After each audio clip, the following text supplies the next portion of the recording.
ஆன்மீக உறவுகள் அனைவருக்கும் என் அன்பான வணக்கங்கள். இன்றைக்கி நம்ம பார்க்க போகிற பதிவு நாளைய தினம் பிரதோஷ வழிபாடு. இந்த நேரத்தில் இந்த ஒரு மந்திரத்தை நம்ம சொன்னாலே போதும், நம்முடைய கடன் பிரச்சனை அனைத்துமே தீரும். மின்னல் வேகத்தில் நமக்கு பணம் நம்மளை தேடி வரும். இதை பற்றி தான் நம்ம இந்த பதிவில் நம்ம பார்க்க போகிறோம். சிவ சிவ சிவ அப்படின்னு சொல்லிகிட்டு இருக்கும்போதே நமக்கு நிச்சயமாக சிவபெருமானோட அருள் முழுவதுமாக நமக்கு கிடைக்கும். சிவசிவன்னு சொல்லிக்கிட்டு ஒரு நாளை நம்ம துவங்கணும் அப்படின்னா அந்த நாள் நமக்கு வெற்றிகரமான நாளாக அமையும். சிவசிவ மந்திரத்திற்கு அத்தனை சக்தி இருக்குது, அது அனைவரும் உணர்ந்தது. ஓம் நமசிவாய மந்திரத்தை நம்ம மனதில் சொல்லிக்கிட்டே இருந்தோன்னா நம்முடைய மனதில் எந்த கெட்ட எண்ணமும் வராது. சிவபெருமானே நம்முடைய மனதில் வந்து தங்குவாங்க.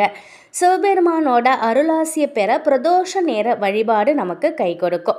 நாளைய தினம் 4/6/2024 செவ்வாய்க்கிழமையில் பிரதோஷம் வந்திருக்கு.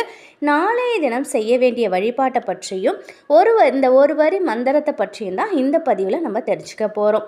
பொதுவாகவே செவ்வாய் அப்படின்னா கடன் பிரச்சனையிலிருந்து வெளிவருவதற்கு செவ்வாய்க்கிழமை பிரதோஷ நேரத்தில் சிவபெருமான் வழிபாடு செய்கிறது மிக மிக சிறப்பானது. அதுவும் வில்வ இலை ஒரு 27 எடுத்துக்கணும். விபூதியில் கொஞ்சமாக பன்னீர் ஊற்றி அதை கரைச்சிக்கணும். நம்முடைய வலது கை இருக்குது பார்த்திங்களா, ஆள்காட்டி விரல், அதால் தொட்டு அந்த விபூதி இருக்குது பார்த்திங்களா, குழச்சி வச்சுருக்கோம் இல்லையா விபூதி, அதால் அதை தொட்டு நம்ம இந்த வில்வ இலையில் சிவ சிவ இந்த மந்திரத்தை மட்டும் நம்ம எழுதணும். 27 வில்வ இலையிலையும் இந்த சிவசிவ மந்திரத்தை எழுதிட்டு அதை அப்படியே கொஞ்ச நேரம் காய வச்சுடுங்க. அதுக்கப்புறம் அதை சுருட்டி மாலையாக தொடுத்து எம்பெருமான் சிவனுக்கு நீங்கள் போடுங்க. என்னுடைய கடன் அனைத்தையும் தீர்த்து வை அப்படின்னு சொல்லி சிவன் கோயிலுக்கு போய், அதுவும் அந்த பிரதோஷ நேரத்தில் இந்த மாலையை சிவபெருமானுக்கு நம்ம கொடுத்தோனாலே போதும், நம்முடைய கடன் பிரச்சனை முழுவதுமாக தீரும். சிவபெருமானோட சன்னதிக்குள்ளே போயிட்டோம் அப்படின்னாலே நம்ம சிவபெருமானை பார்க்க வேணாம், நம்மளை சிவபெருமான் பார்ப்பாங்க. கோவிலில் ஏதாவது ஒரு இடத்துல இந்த வில்வ இலையை சிவபெருமானுக்கு சாத்திட்டு கொடுத்துட்டு கோவிலில் ஏதாவது ஒரு இடத்துல ஓரமாக அமர்ந்துக்கோங்க. இந்த மந்திரத்தை மனசுக்குள்ளேயே ஜெபிங்க. ஓம் ஆம் ஹௌம் சௌம், ஓம் ஆம் ஹௌம் சௌம். இந்த மந்திரத்தை மனசுக்குள்ளேயே ஜெபிங்க. மூடி இருக்கும் கண்களுக்கு முன்னே சிவலிங்கம் தெரியும். அந்த அளவுக்கு ஒரு அற்புதமான மந்திரம் தான் இது. சிவபெருமான மனசார நினச்சி இந்த மந்திரத்தை மட்டும் நீங்கள் சொல்லுங்கள்.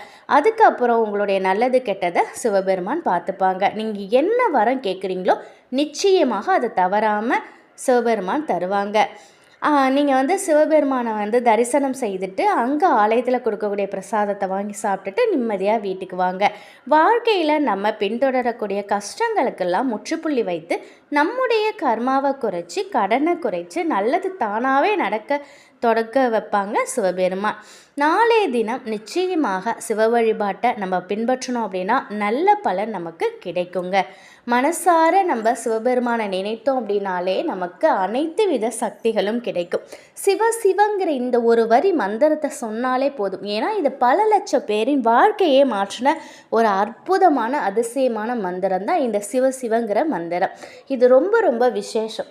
அதுவும் இதை வில்வ இலையில் நம்ம இந்த விபூதியை கொண்டு பன்னீரால் குழைத்து வைத்திருக்கக்கூடிய விபூதி கொண்டு நம்ம எழுதும் பொழுது அதுவும் மாலையாக சிவபெருமானுக்கே போடும் பொழுது நமக்கு மிகப்பெரிய அளவில் நம்மளுடைய கஷ்டங்கள் தீரும், நம்முடைய கர்மாக்கள் குறையும். அதுவும் இந்த ஒரு வரி மந்திரம் எத்தனை முறை வேணாலும் நீங்கள் சொல்லலாம். ஓம் ஆம் ஹௌம் சௌம், ஓம் ஆம் ஹௌம் சம். இந்த மந்திரத்தை எத்தனை முறை வேணாலும் நீங்கள் சொல்லலாம்.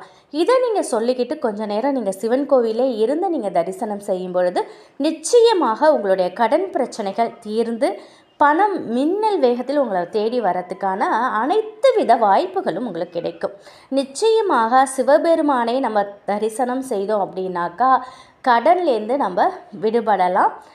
கண்டிப்பாக பண வரவில் நல்ல அதிரடி மாற்றங்கள் கிடைக்கும். நாளைய தினம் மறக்காமல் இந்த அதிசய மந்திரத்தை சொல்லுங்கள்.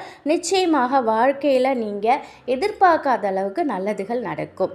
இந்த ஒரு தகவல் உங்களுக்கு பயனுள்ளதாக இருக்கும் அப்படின்னு நம்புகிறேன். நாளைய தினம் பிரதோஷ நேரத்தில் பிரதோஷ காலத்தை மறக்காதீங்க. நிச்சயமாக சிவ வழிபாடு செய்யுங்க. அதுவும் இந்த முறையை பின்பற்றுங்க. நிச்சயமாக உங்களுடைய வாழ்க்கையில் கடன் பிரச்சனைகள் அனைத்தும் தீர்ந்து பண வரவில் நல்ல அதிரடி மாற்றங்கள் ஏற்படும். சிவபெருமானின் அருளால் உங்களது வாழ்க்கையில் செல்வ செழிப்பும் ஆரோக்கியமும் மகிழ்ச்சியும் நிலைத்திருக்கட்டும். நன்றி.